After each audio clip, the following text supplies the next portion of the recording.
The village elders of Kasara had never seen anything like the creature that fell from the sky that morning. It crashed through the canopy of their sacred grove, leaving a trail of smoke and shattered branches. When the villagers approached cautiously, they found a being unlike any in the known galaxy, bipedal, hairless except for patches on its head, and bleeding a strange crimson fluid that seemed almost luminescent against the purple moss. "It's dying," whispered Elder Mira, her antennae twitching with concern. The Kasaran people were pacifists by nature, a species that had survived countless wars by remaining neutral, by offering shelter rather than swords. "Then we help it," said Toran, the healer, "as we help all wounded things." They carried the human, though they didn't know that word yet, to the healing house. For 3 days and nights, Toran worked tirelessly, using every herb and technique known to Kasaran medicine. The creature's biology was bizarre, its cellular structure aggressive and adaptive in ways that fascinated and frightened him. But slowly and possibly it began to heal. On the 4th day, the human opened its eyes. "Where?" the creature rasped, its translator implant flickering to life. "Where am I?" "You are safe," Mira said gently. "You are on Kasara. We found you in the grove." The human, Lieutenant Sarah Chen of the Earth Expeditionary Fleet, struggled to sit up. Memories flooded back. The ambush by Zolthon raiders, her scout ship exploding, the desperate ejection sequence. She had been on a deep reconnaissance mission far beyond any human-controlled space. "The Zolthons," she gasped. "They're coming. You have to evacuate. They hunt for sport. They'll—" "Hush," Toran said, pressing a cool compress to her forehead. "You need rest. We know of the Zolthons. They have ignored us for centuries. We are too small, too poor in resources to interest them." But Sarah knew better. The Zolthons didn't need reasons. They had detected her crash, and they would come to confirm the kill. And when they found a human alive being sheltered by the Kasarans, she was right. 2 days later, 3 Zolthon warships entered orbit. Their message was simple: surrender the human or face annihilation. The Kasarans had no military, no fleet, no weapons beyond farming tools and ceremonial blades. The council convened in the Great Hall, the argument fierce but brief. "We cannot fight them," one elder argued. "We have children, families. We do not abandon those we have healed," Mira interrupted, her voice steel beneath silk. "It is our oldest law. The wounded are sacred." Toran stood beside Sarah, who was still weak but standing.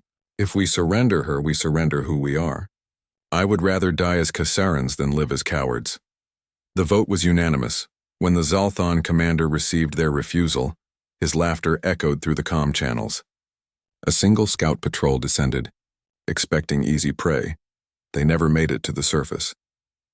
Sarah watched through the healing house window as streaks of light tore through the sky.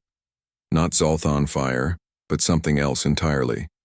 Her heart stopped as she recognized the signature drives. "No," she whispered. "No, how did they—" The sky above Kasara blossomed with ships, not a rescue mission. Not an extraction team, an armada.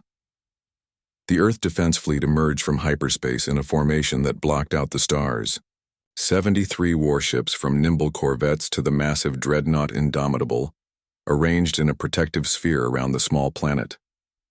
Every gun, every missile bay, every particle cannon trained outward. The fleet-wide channel opened, and Admiral Marcus Webb's voice filled every receiver in the system. "This is Admiral Webb of the Earth Defense Fleet to all vessels in Kasaran space. Be advised, Lieutenant Chen sent a distress beacon before her crash.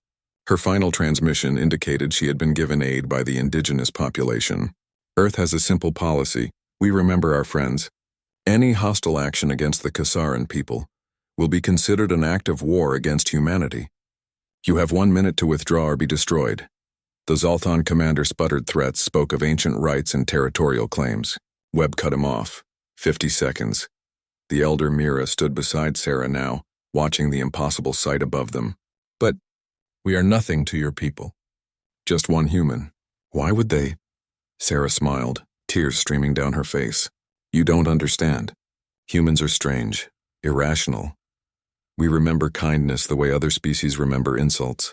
You helped one of ours when you had no reason to. When it put you at risk, that means everything to us."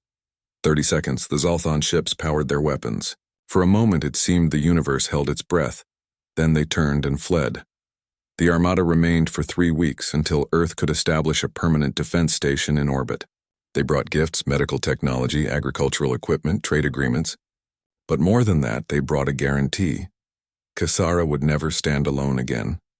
On the day of Sarah's departure, she found Torin in the healing house tending to his herbs. "Your people are remarkable," he said softly, "but this is too much. We only did what was right." Sarah placed a hand on his shoulder. "So did we. Humanity learned a long time ago, Toran. The galaxy is full of species that remember grudges. But there are too few who remember grace. When we find those who do, we protect them, not because we expect anything in return, but because a universe where kindness is rewarded is a universe worth fighting for." She looked up at the stars, where the great ships waited.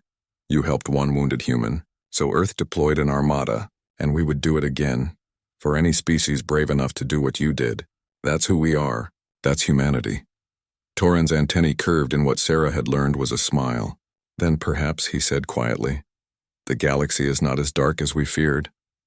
"Not as long as people like you exist," Sarah replied. "And not as long as humans remember." Above them, the Indomitable's engines flared in the void. A promise written in starlight.